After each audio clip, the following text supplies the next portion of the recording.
Chemistry classroom. प्यारे बच्चों, आज हम सीखने वाले हैं एक बहुत ही इंटरेस्टिंग और सिंपल सा concept, that is mole concept. आप 10th में इसको पढ़कर आए हो, बहुत सारे आपने छोटे छोटे न्यूमेरिकल्स भी सॉल्व किए होंगे। वही चीजें हैं बट थोड़ा सा इलेबोरेशन के साथ, ठीक है। अब देखो, डेली लाइफ के अंदर हम लोग जब चीजों की ग्रुपिंग करते हैं तो उस एक पर्टिकुलर यूनिट के अंदर कितने सारे आर्टिकल्स को हम ले लेते हैं। बहुत समय से हम इन चीजों को यूज करते आ रहे हैं। जैसे अगर हम बात करें 1 डजन, तो 1 डजन का मतलब उसके अंदर कितने आर्टिकल्स हैं? It is having 12 articles. अब ये आर्टिकल कुछ भी हो सकता है। This article may be apples, ठीक है, 1 डजन एप्पल्स, और it may be 1 dozen banana, ठीक है, it may be 1 dozen books और कॉपीज और पेन्स, एनीथिंग जिसकी नंबर की क्वांटिटी 12 हो गई means that is 1 dozen. Okay, same इसी तरीके से आता है ग्रॉस। ग्रॉस के अंदर होते हैं 144 आर्टिकल्स, बाकी सारा सेम। ये आर्टिकल कुछ भी हो सकते हैं, means when there is counting of 144 चीजें आपने गिन के रख दी, it means it is equal to 1 gross. Okay, then there is 1 score. 1 score includes 20 articles, again it may be anything, ठीक है। उसी तरीके से जो केमिस्ट हैं, साइंटिस्ट हैं, दे यूज अ यूनिट मोल। वो यूज करते हैं यूनिट मोल, और किसके लिए? फॉर एटम्स, मॉलिक्यूल्स, आयन्स, ठीक, एक्सेट्रा। जो भी केमिकल साइंसेस के अंदर हम चीजें यूज करते हैं। और ये जो मोल है, it is equal to 1 mole. इसके अंदर कितने आर्टिकल्स होंगे? It is having 6.02 10 raised to power 23 particles. अब मैं आर्टिकल नहीं ले रही हूं, article they are bigger in size, दिख जाते हैं, you can work out with them, but particle मतलब स्मॉल। देखो ना, एटम है, मॉलिक्यूल्स हैं, आयन्स हैं, they are not able to be seen with naked eyes. तो 1 मोल मींस पार्टिकल कितने आ गए उसके अंदर? इतने, ठीक है। अब ये पार्टिकल एटम, मॉलिक्यूल, आयन कुछ भी हो सकता है। ओके, अब ये जो नंबर ऑफ आर्टिकल्स हैं 6.02 10 raised to power 3, it is known as Avogadro number, ठीक है। और हम इसको बोलते हैं Na, किसके बराबर? 6.022। कई बुक्स में 3 डेसिमल प्लेस तक लिखा है, आप 2 तक भी लिख सकते हो, कोई दिक्कत नहीं है। 10 raised to power 23 पार्टिकल्स, ठीक है। और who is Avogadro? He is an Italian scientist,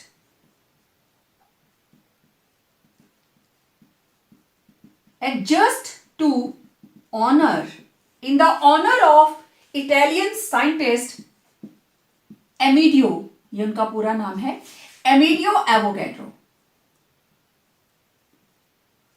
ठीक है। इनके ऑनर में इस नंबर को बोल दिया गया एवोगाड्रो नंबर, राइट। तो इसका मतलब ये हुआ 1 mole it is equal to number of Avogadro number, 1 mole equal to Avogadro number, और ये किसके बराबर? 6.02 10 raised to power 23 पार्टिकल्स, ठीक बात। ओके, अब देखो 23 पार्टिकल्स का क्या मतलब है, ये चीज मैं एज इट इज रहने देती हूं। 23 पार्टिकल्स का मतलब, अगर मैं कहूं 1 mole hydrogen atoms, 1 mole hydrogen atoms, तो ये होंगी 6.02 10 raised to power 23 एटम्स। अगर मैं कहूं 1 मोल हाइड्रोजन मॉलिक्यूल्स, ये मॉलिक्यूल है, ये एटम है, तो ये होगा 6.02 10 raised to power 23 मॉलिक्यूल्स। अगर मैं कहूं 1 mole H positive ion, it will be equal to 6.02 10 raised to power 23 ions. आप समझ रहे हो, चाहे वो एटम हो, चाहे वो मॉलिक्यूल हो, चाहे वो आयन हो। नंबर उसका 1 mole, this is the value of 1 mole. 1 mole का मतलब यही रहेगा, ठीक है। 1 मोल वाटर मॉलिक्यूल्स मतलब 6.02 10⁻23 मॉलिक्यूल्स ऑफ वाटर। समझ आई बात, ठीक है। तो इस तरीके से नंबर, उसकी यूनिट क्या रही, 1 mole means it is having 6.02 10⁻23 particles. तो इसका मतलब 1 मोल रिप्रेजेंट्स 6.02 10⁻23 और एवोगैड्रो नंबर ऑफ पार्टिकल्स, ठीक है, ओके। लेकिन प्रॉब्लम क्या है, ये तो हम सिंपल बात कर रहे हैं कि हम लोग डेली लाइफ में यूज करते हैं डजन, स्कोर, ग्रॉस, लेकिन केमिस्ट जब हम माइन्यूट लेवल की मेजरमेंट की बात करते हैं, when we have to work in laboratory with atoms, molecules, ions, chemical reactions, तो वहां पे हमें एक यूनिट चाहिए। तो वो यूनिट क्या है, हम वहां पे बहुत बड़ा यूनिट डजन्स नहीं ले सकते, you can't count 12 atoms, right. तो उसके लिए हमारे पास है एवोगैड्रो नंबर और यूनिट क्या है 1 मोल। अब आप आगे देखना ये मोल किस किस के साथ रिलेशन में है, ओके। अब आप मेरे को एक चीज बताओ, आप शॉप पे जाते हो and you ask the shopkeeper that 1 kg sugar, ठीक है, 1 किलो चीनी दे दीजिए, तो वो आपको तोल के दे देता है, ओके। अच्छा, अगर हम 1 किलो चीनी के अंदर चीनी के कितने क्रिस्टल्स हैं, चीनी के कितने दाने हैं, उसको काउंट कर ले। चलो कर लिया। मान लेते हैं कि 1 किलो चीनी के अंदर लेट इट बी 1 मिलियन, मान लेते हैं 1 मिलियन 10⁻6 चीनी के क्रिस्टल्स आ गए, ठीक है, ओके। अब दोनों चीजों को देखना, आप दुकान पे जाके बोलते हो मुझे 10⁻6 1 मिलियन चीनी के दाने दीजिए, उसको गिन के देने पड़ेंगे। आप कहते हो 1 किलो चीनी दे दो, वो एकदम से आपको तोल के दे देगा। कौन सा मेथड इजी है, वेट तोलने वाला या काउंटिंग वाला? क्वाइट ऑब्वियस, जो हम तोल रहे हैं, वे कर रहे हैं, that is very easy. Same treatment is acceptable in chemical sciences, वहां पे भी ऐसे ही होता है। एटम्स को काउंट करना वेरी टीडियस जॉब, इम्पॉसिबल। आप एक एटम को तो देख ही नहीं सकते, तो काउंटिंग तो तब करोगे ना जब सिंगल सिंगल एटम आपको नजर आएगी, है ना।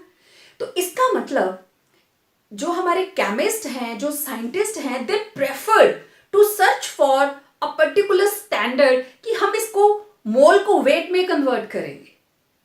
अब हमारे पास वेट का स्टैंडर्ड कौन है? C12, carbon 12, okay.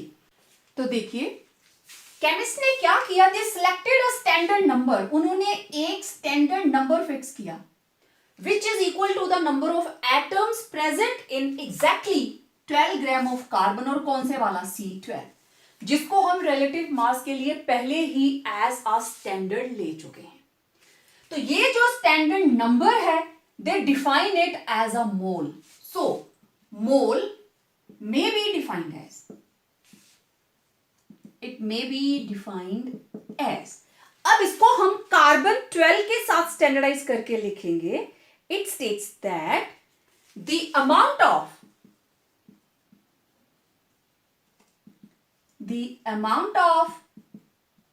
substance that contains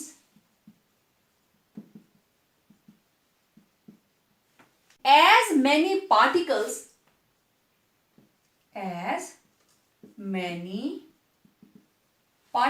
अब किसके साथ? कार्बन 12 के साथ, ठीक है, पार्टिकल्स और एंटिटीज। और इसमें कौन कौन आ जाएगा? पार्टिकल्स या entities, they may be atoms, they may be molecules और दे मे बी आयॉन्स। यही 3 चीजें रहती हैं, एटम, मॉलिक्यूल और ions. the amount of substance that contains as many particles or entities as there are atoms in exactly 12 gram of carbon 12 isotope.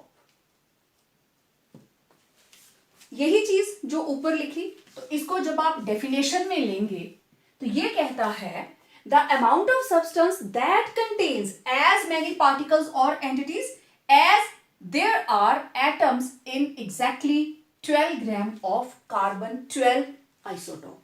तो यही चीज, इसका मतलब अगर मुझे ये पता चल जाए कि 12 ग्राम कार्बन के अंदर नंबर ऑफ एटम्स कितनी हैं, तो वो मेरे पास 1 मोल की डेफिनेशन आ जाएगी। और नेक्स्ट स्टेप में मैं यही करने वाली हूं। अब देखिए, मुझे निकालना है number of atoms in C12 isotope. ठीक है, ये मैं कैसे निकाल सकती हूं? मतलब कहने का 12 ग्राम कार्बन के अंदर कितनी एटम्स हैं मुझे वो पता करना है। ठीक है, ओके। अगर मुझे 1 एटम ऑफ कार्बन का मास पता चल जाए, लेट इट बी x ग्राम, इसका मतलब x ग्राम के अंदर कितनी एटम्स प्रेजेंट है? 1, तो 12 ग्राम के अंदर कितनी होगी? बहुत इजी सा हमारे पास तरीका रहेगा इसको निकालने का। ठीक है, तो by mass spectroscopy it was found that mass of 1 atom of carbon it is equal to carbon की एक एटम का mass it is equal to 1.9926 into 10⁻⁻³ grams. ये एक एटम का मास, मतलब इतने ग्राम मास है एक एटम का, तो 12 ग्राम कितने का होगा? तो अब देखिए, atomic mass of carbon it is 12 gram. Therefore number of atoms in 12 gram carbon किसके बराबर आएगा? जितना हमारे पास 12 ग्राम के अंदर डिवाइडेड बाय 1.9926 इंटू 10⁻⁻23। तो आप देखो, ऊपर है 12, नीचे है 1.99 मींस 2 है। ठीक है, तो 2 6 12, तो ये आ गया। इसको दोनों को सॉल्व करके 6.022 इंटू 10⁻, ये नीचे से ऊपर जाके क्या हो गया? पॉजिटिव। तो ये आ गई number of atoms in 12 gram carbon. कितनी आई? इतनी। ठीक है, इसका मतलब ये हुआ 1 मोल। अब जो स्टैंडर्ड था, standard was 1 mole, standard selected by chemist. ठीक है, किस तरीके से? According to standard selected by chemists, 1 mole किसके बराबर आ गया? 6.022 इंटू 10⁻23 पार्टिकल्स और एंटिटीज। तो यहां से ये नंबर आया which is equal to Avogadro number.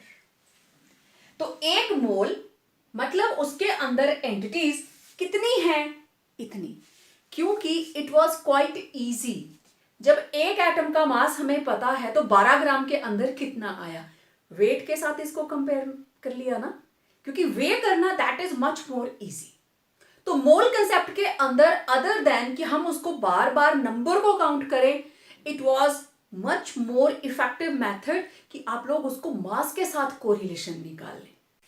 अब इसको हम अगर मास के साथ कोरिलेशन में लें तो इसका मतलब अब हमें ग्राम एटॉमिक मास की बात भी करनी पड़ेगी और मॉलिक्यूलर मास की भी। ठीक है, तो इसका मतलब पहली चीज, मास ऑफ 6.02 10⁻23। पहले मैं एटम्स की बात करूंगी। Atoms 10⁻23 atoms. अब ये कितनी एटम्स हैं? These are 1 mole atoms. 1 mole atoms का मतलब इतनी एटम। तो mass of Avogadro number of atoms of any element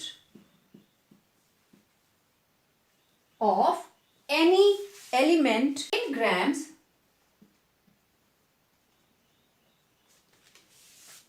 is equal to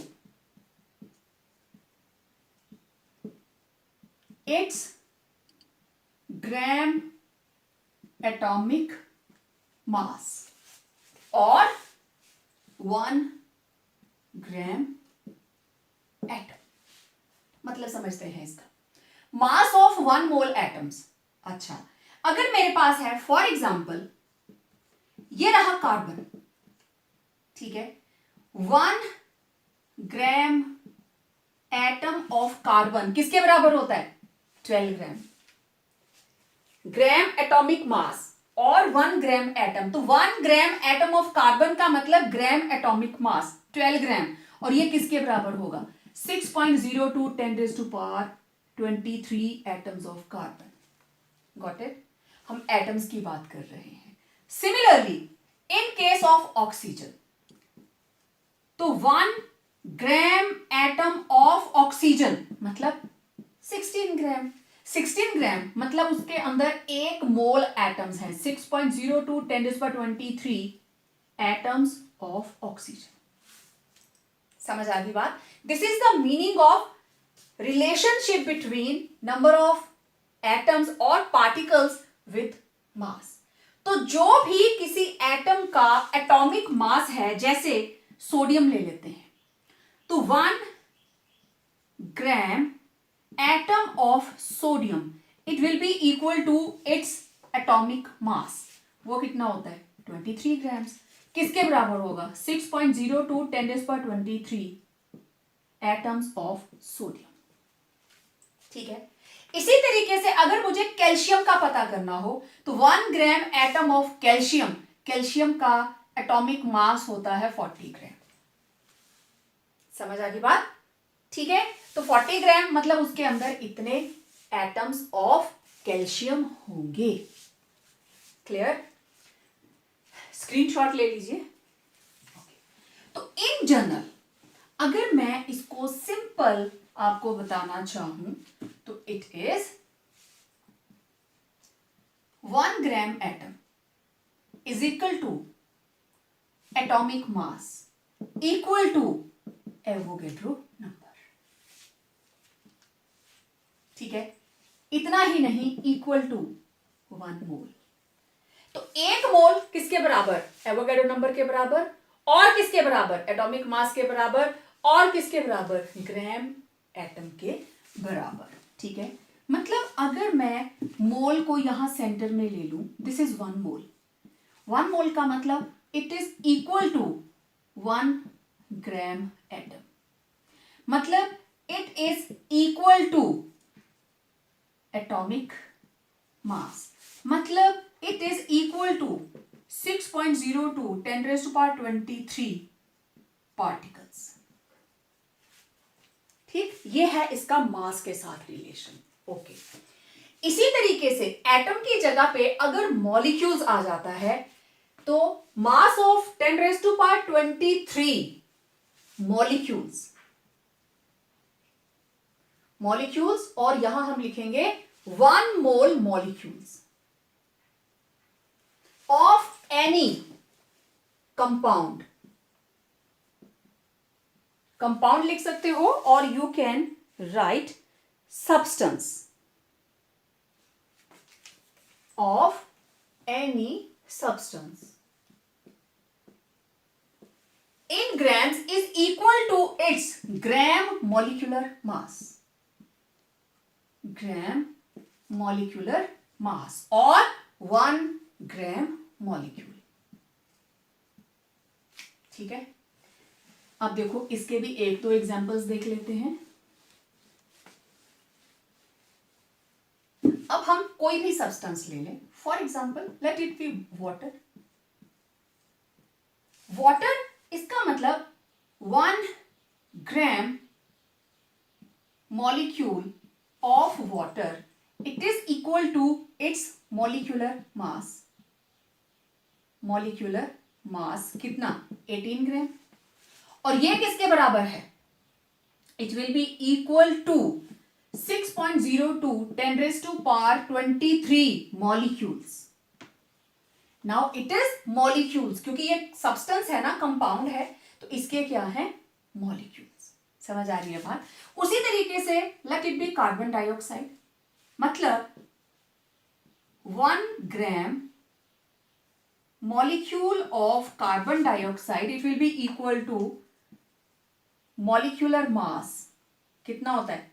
44 ग्राम. और ये किसके बराबर? 6.02 10⁻23 molecules.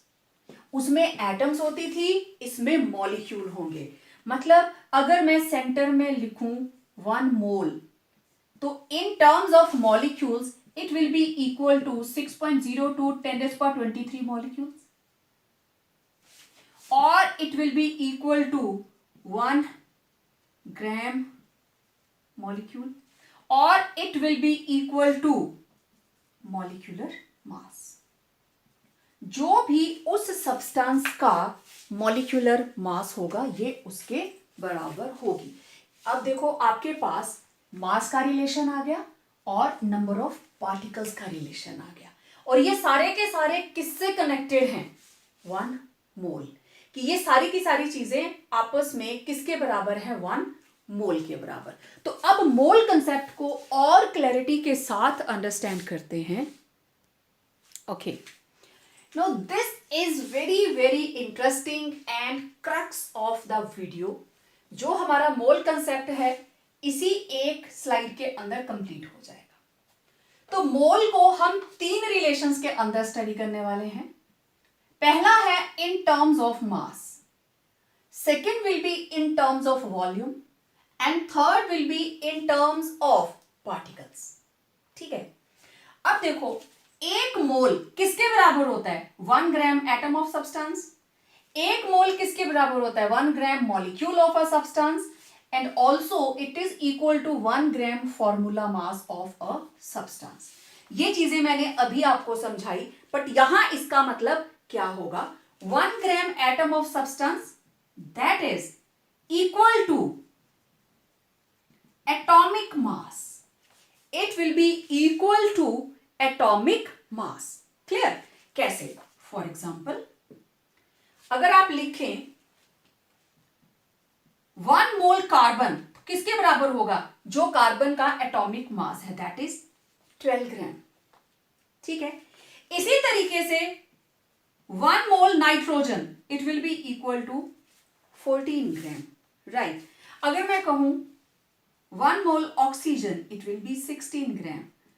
1 mole of sodium, it will be 23 gram. 1 mole aluminium, it will be 27 gram. तो कोई भी एटम आपके पास अगर लिखी हुई मिलती है, you can add 1 mole calcium, it will be 40 gram. तो any atom you can add to it. तो 1 mole calcium, it will be 40 grams. अब देखो नेक्स्ट, ये तो मतलब हुआ 1 gram atom of substance. Okay, मैंने इसको यहां से डिमार्केट कर दिया. 1 gram molecule of a substance, that is 1 mole, it will be equal to molecular mass, है ना. फॉर एग्जाम्पल, 1 मोल H2O, जो वाटर का मॉलिक्यूलर मास है 18 ग्राम. 1 mole carbon dioxide 44 gram. 1 mole C6H12O6 180 gram. 1 mole C12H22O11, it will be 342 grams. तो जो भी molecule आपके सामने लिखा हो, 1 मोल सोडियम क्लोराइड, तो इसका मॉलिक्यूलर मास निकालो, 23 प्लस 35.5 58.5 ग्राम। तो ये सारे के सारे मॉलिक्यूल्स हैं, जो इनका मॉलिक्यूलर मास होगा that will be equal to 1 mole. अच्छा, कुछ कंपाउंड हमारे पास थोड़े से कॉम्प्लेक्स होते हैं, तो जो भी फॉर्मूला आपको दिया गया हो आप उस फॉर्मूले का मास निकालिए, that will also be equal to 1 mole. मतलब it will be equal to formula mass. कैसे? For example 1 mole calcium chloride, 1 mole CaCl2, तो निकालो जरा इसका, कैसे निकालेंगे? कैल्शियम का कितना होता है? 40। कैल्शियम इज 40 प्लस 35.5 इंटू 2, तो इट वॉज 70 प्लस 40, 111 ग्राम्स। समझ आई बात? तो जो फॉर्मूला के अंदर एटम्स हैं आप उनका टोटल कर लीजिए, उनके एटॉमिक मासेस को लिखकर, you will get the answer. ठीक है, okay, late it B 1 mole calcium carbonate. तो कैल्शियम होता है 40, कार्बन 12, ऑक्सीजन 16, तो ये हो गया 16 3 48 and it will be equal to 100 grams, right? Okay, इसी तरीके से we can have 1 mole calcium oxychloride CaOCl2। तो कैल्शियम इज 40, ऑक्सीजन इज 16 और ये आ गया कितना? 71।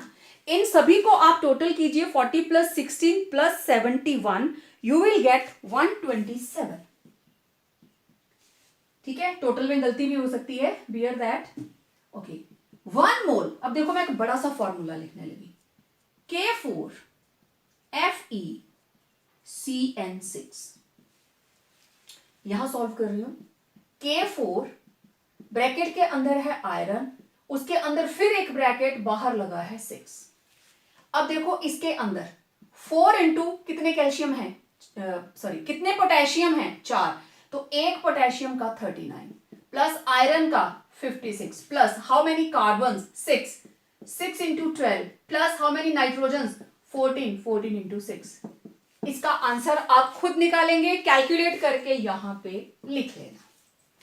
ठीक है, तो इस तरीके से आपको कोई भी फॉर्मूला दिया गया हो आप उसका मास निकाल लेंगे, और जो फॉर्मूला का मास होगा that will be equal to 1 mole. बहुत सिंपल, क्योंकि मास हमारे पास या तो एटम का होगा या मॉलिक्यूल का होगा या कोई कॉम्प्लेक्स फॉर्मूला होगा तो उसका होगा। आई होप 1 मोल और मास के साथ जो उसका रिलेशन है आप समझ गए। Okay, now in terms of volume, देखिए वॉल्यूम का मतलब कोई भी गैस अगर उसका 1 मोल हम कंसीडर कर रहे हैं तो it occupies 22.4 litre volume always at NTP। मतलब 1 mole of all gases occupy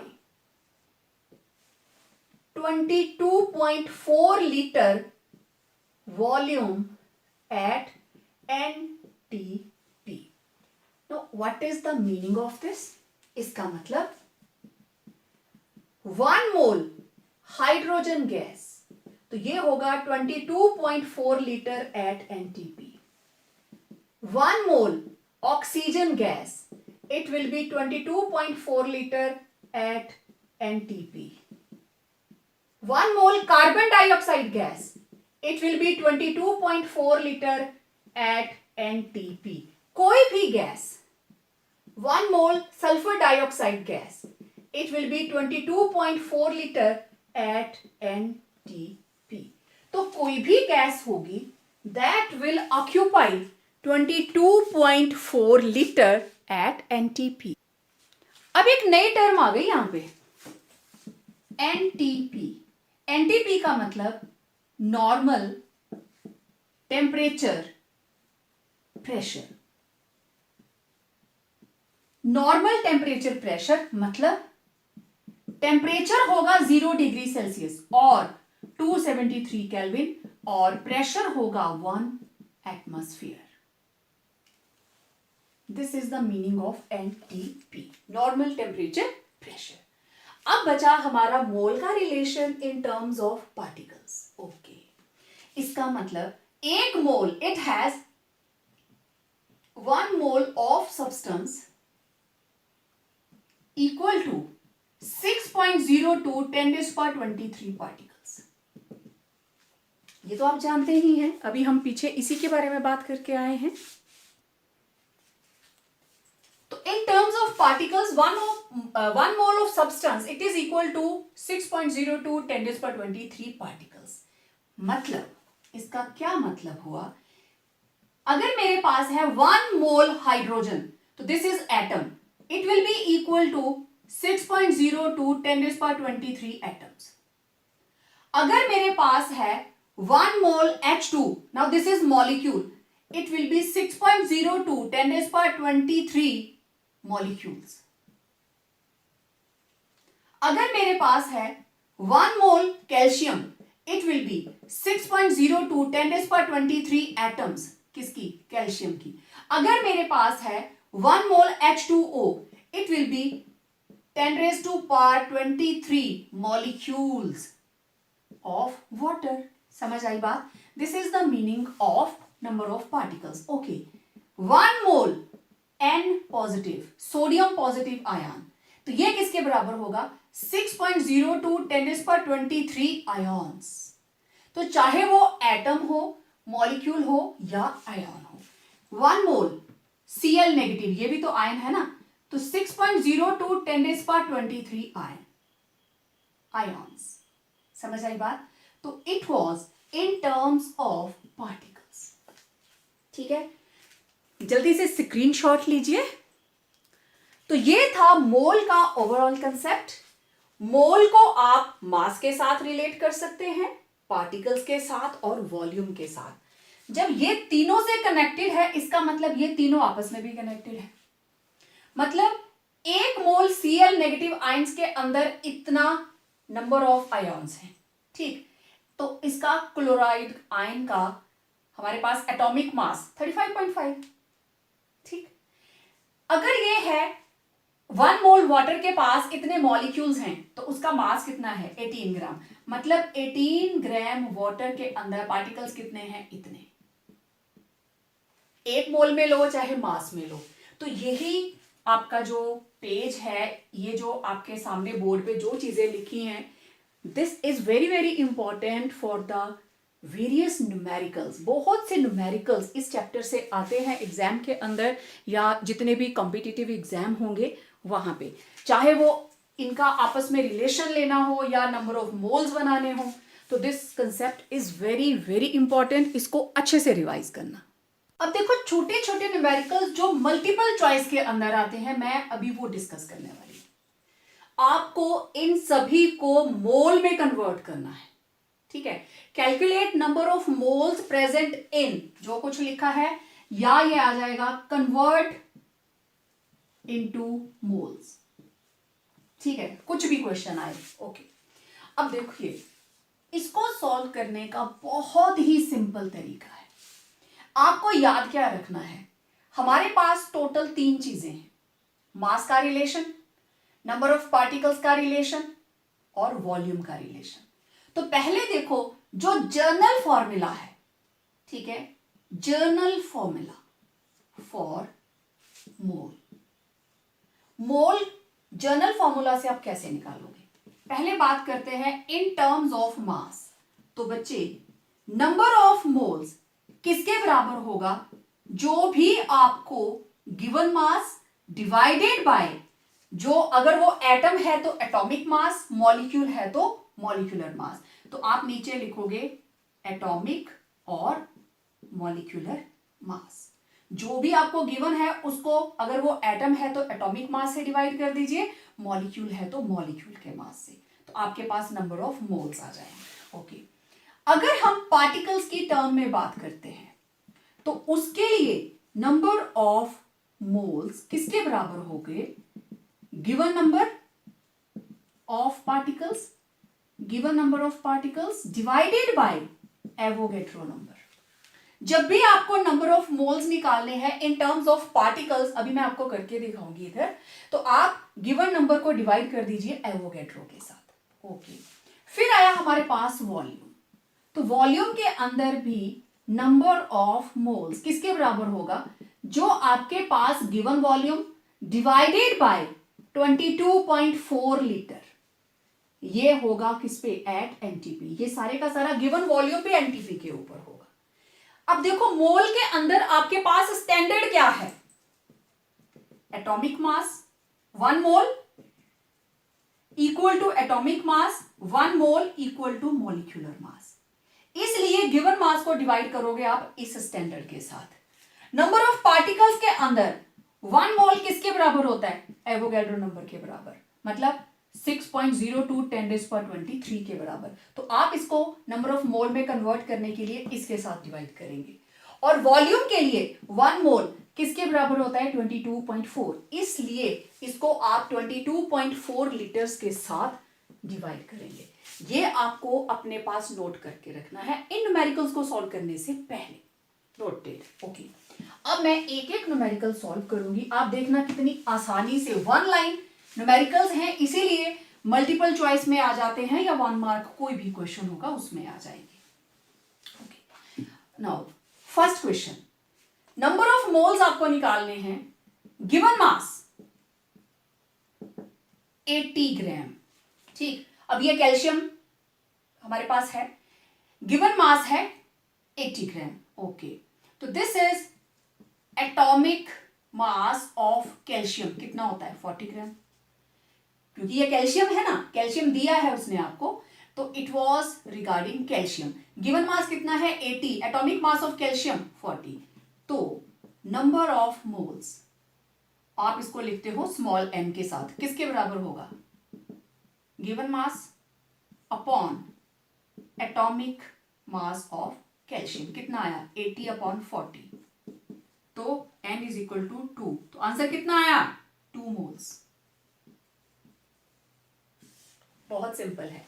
इसके बाद 56 gram of sodium. Okay, this is sodium, और इस सोडियम का मतलब दिस इज 1 मोल, और इसका atomic mass is 23 grams, right. तो हमारे पास अब रखा number of moles small n किसके बराबर? गिवन मास अपॉन एटॉमिक मास। तो गिवन मास कितना है?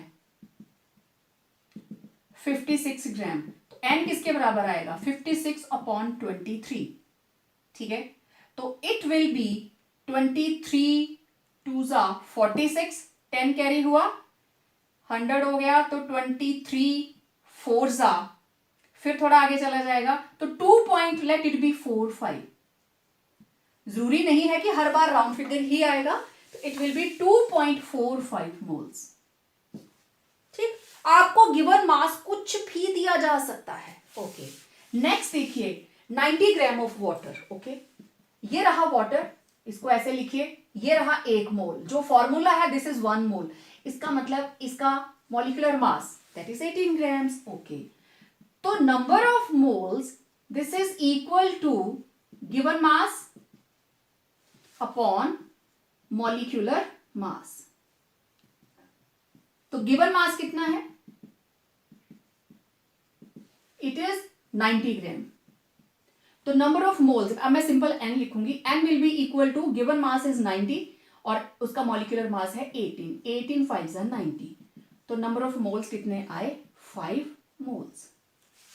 बताइए टफ है क्या? बिल्कुल भी नहीं। Next is 88 gram of carbon dioxide. Mole के न्यूमेरिकल्स को करने का बेस्ट तरीका, जिसका अता पता पूछना है, this is CO2, this is 1 mole, और इसका मॉलिक्यूलर मास 44 ग्राम। ओके, तो number of moles it is equal to given mass upon molecular mass. अब इसका गिवन मास आपको गिवन है 88 grams, therefore n will be 88/44 2, n equal to 2। Number of moles आ गए 2। बहुत ही इजी न्यूमेरिकल्स हैं, बड़ी आसानी से हो जाते हैं, और एक एक लाइन के हैं, ज्यादा बड़े न्यूमेरिकल्स नहीं हैं। ठीक है, अब देखते हैं नेक्स्ट। अब इन टर्म्स ऑफ पार्टिकल्स, एटम हो चाहे मॉलिक्यूल हो, तो मैंने आपको बताया जो भी गिवन नंबर है उसको एवोगैड्रो नंबर से आप डिवाइड कर देंगे। ठीक है, नंबर 5 हमारे पास कार्बन है। ठीक है, ओके, तो इसमें नंबर ऑफ मोल्स किसके बराबर होंगे? Given number of particles upon Avogadro number. This is the formula.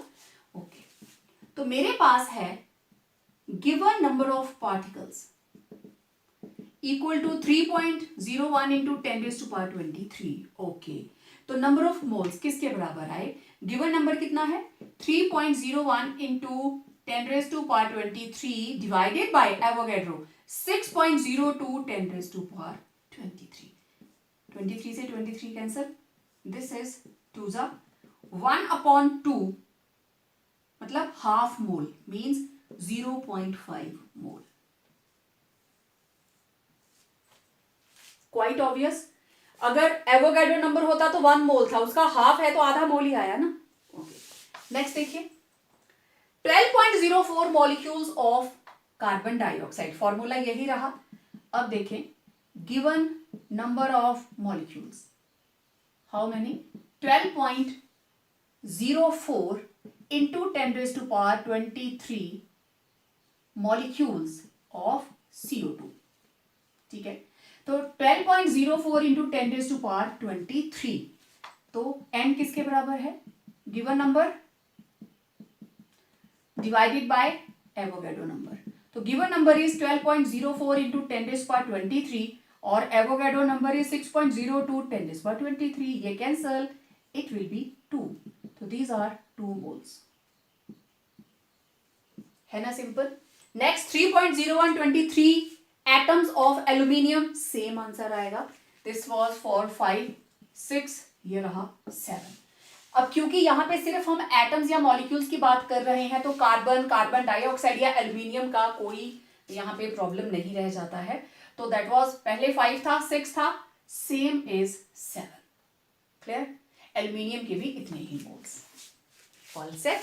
Okay, ये आपको दोबारा से लिखना है एल्यूमिनियम के लिए. अब देखते हैं इन टर्म्स ऑफ वॉल्यूम. ओके, तो वॉल्यूम के लिए मैंने बताया था नंबर ऑफ मोल्स के लिए given volume upon volume at NTP. तो इट वाज नंबर 8. ओके, तो आपको given volume of gas at NTP this is 11.2 litre. ठीक है, तो नंबर ऑफ मोल्स किसके बराबर हैं? Given volume of gas at NTP divided by 22.4 litre at NTP. तो ये आया एन किसके बराबर? गिवन वॉल्यूम है 11.2 डिवाइडेड बाय 22.4 लीटर. ठीक है, एनटीपी दोनों के लिए कंडीशन सेम है तो ये आ गया 1/2 0.5 मोल्स. सिंपल. नेक्स्ट हमारे पास है number of moles of methane occupying 11.2 litre at NTP. Same आ जाएगा. 8 एंड 9 दोनों ही सेम. क्लियर. अब चाहे गैस हो, नाइट्रोजन हो, given volume of gas and हमारे पास आ गया एनटीपी. तो ये रहा इन केस ऑफ नाइट्रोजन. तो यहां आप लिख सकते हो given volume of nitrogen at NTP.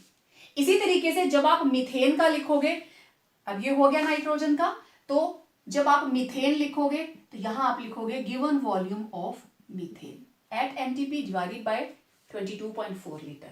अब आया नंबर 10. तो ये आपको दिया है given volume of which gas? Oxygen. Oxygen gas at NTP it is 44.8 litre. ठीक है, तो यहां पे गिवन वॉल्यूम ऑफ जो भी आपको गैस दी है आप उसी का नाम लिखेंगे. यहां आ गई ऑक्सीजन. तो नंबर ऑफ मोल्स किसके बराबर? Given volume of oxygen eight NTP divided by 22.4 litre at NTP.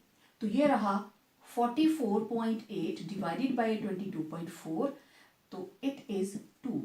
तो n इक्वल टू 2 मोल्स. तो यहां हमने सिर्फ आज नंबर ऑफ मोल्स कैलकुलेट करना सीखे.